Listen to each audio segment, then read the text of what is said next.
মৃত্যুদণ্ড। দেশের ইতিহাসে দ্রুততম সময়ে বিচারের রেকর্ড। সন্তুষ্ট ভুক্তভোগী পরিবার।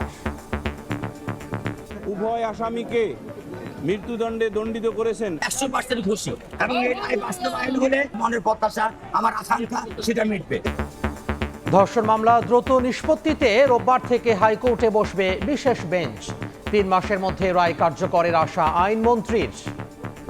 এই প্রক্রিয়াটা সম্পন্ন হলে যত দ্রুত সম্ভব আপিলটা নিষ্পত্তি করার উদ্যোগ গ্রহণ করব। 3 মাসের মধ্যে করা সম্ভব বলে আমি মনে করি, নির্ভর করে। কিন্তু প্রত্যেকটা মামলায় তো আমরা এরকম ফাস্টটাকে দিতে পারবো না, এই কারণে আমরা একটা ওয়ে আউট বের করার চেষ্টা করছি।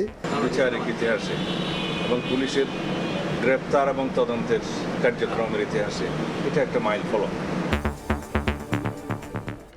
দেখছিলেন প্রধান শিরোনাম। দুপুরের সময়ের সঙ্গে আছি আমি তোহা খান তামিম। এবার অন্যান্য শীর্ষ সংবাদ।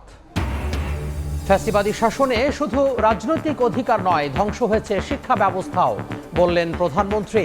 প্রাথমিক থেকে উচ্চ স্তরে অগ্রাধিকার পাবে বাস্তব কর্মমুখী শিক্ষা। পঞ্চগড়ে 3 দিন ধরে শূন্য রেখায় আটকা 10 নারী শিশু। ফের পুশ ইনের চেষ্টা বিএসএফের, রুখে দিল বিজিবি। অবৈধ অনুপ্রবেশ ঠেকাতে সীমান্তে কড়া নজরদারি। হামে মৃত্যুহার 14 দিনে অর্ধেকে নামলেও কমছে না সংক্রমণ। টিকার দ্বিতীয় ডোজ নেয়ার পরামর্শ। এবার ডেঙ্গু মোকাবিলা সহজ হবে না, সম্মিলিত প্রচেষ্টায় জোর মন্ত্রীর। অরক্ষিত ক্রসিংয়ে পার হচ্ছিল ট্রাক। চট্টগ্রামের ট্রেনের ধাক্কায় গেল দুমড়ে মুচড়ে। ঝিনাইদহে লাইনচ্যুত মালবাহী ট্রেন। খুলনার সঙ্গে উত্তরাঞ্চলের রেল যোগাযোগ বন্ধ। এবং ফিফা প্রীতি ম্যাচে হন্ডুরাসকে 2-0 গোলে হারালো মেসিবিহীন আর্জেন্টিনা।